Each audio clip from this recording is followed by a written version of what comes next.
Монголын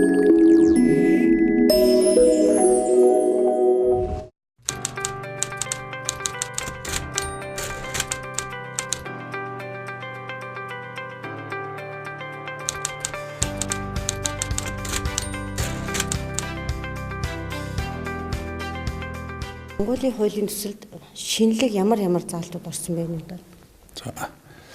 За оны өмнө бол Монгол Улсын сонгуулийн тухай хуулийг батллаа. Тэгээд одоо шинэлэг зүйл орсон.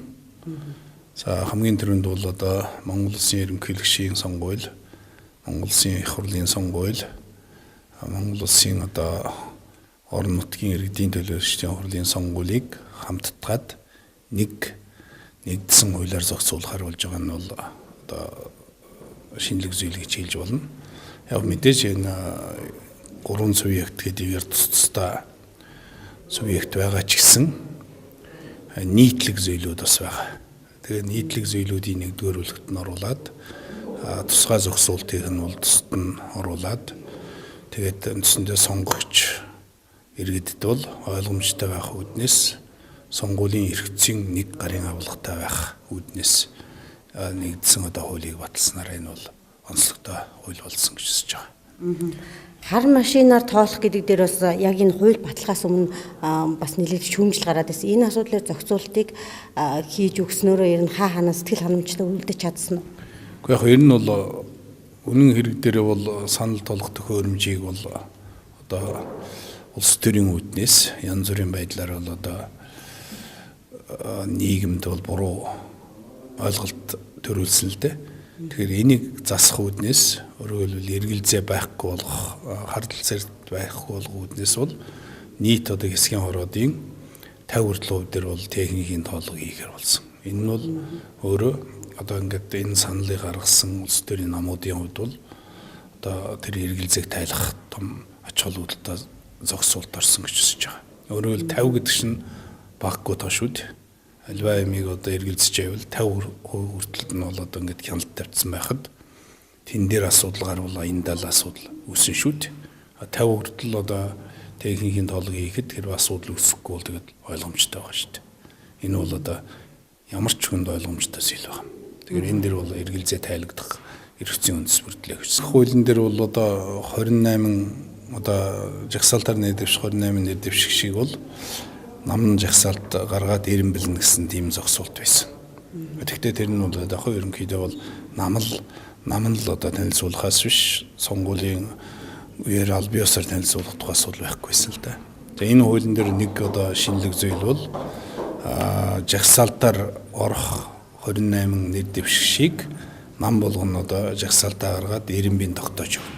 За энэ тогтоож өгсөн ирэмбээр нь сонгуулийн ерөнхий хороо бүх одоо сонгогч бүрт бол одоо нэрсийн жагсаалтыг нь бол хөрөхөр болсон, аль биесээр хөрөхөр болсон. Энэ бол хэдийгээр одоо намыг дугуйж байгаа ч гэсэн аль намаас хин гэдэг одоо хэдэн одоо 28 одоо ямар нэр дэвшигч орсон байна вэ гэдгийг харах бүрэн боломжтой болж байгаа. Энүүгээр бол сонгогч тухайн намд санал өглөө ч гэсэн энэ намын цаана нь бол ийм одоо 28 одоо нэр дэвшиж байна гэдгийг аль биесээр сонгуулийн ерөнхий хороо жагсаалтыг нь сонгогч бүрт хөрөхөр болсноор ач холбогдолтой. Нэр дэвшигчтэй хувьд олон нийтэд өөрийгөө танилцуулах гэдэг чухал асуудал байгаа. Энэ асуудлыг ямар хугацаанд амжуулахаар хуульчилсан бэ? Энэ удаад бол энэ сонгуулийн хуулиар бол улсын хурлын сонгуультай нийслэлийн болон аймгийн иргэдийн төлөөлөгчдийн хурлын сонгуул хамтдаа явагдана. Нэг өдөр явагдана.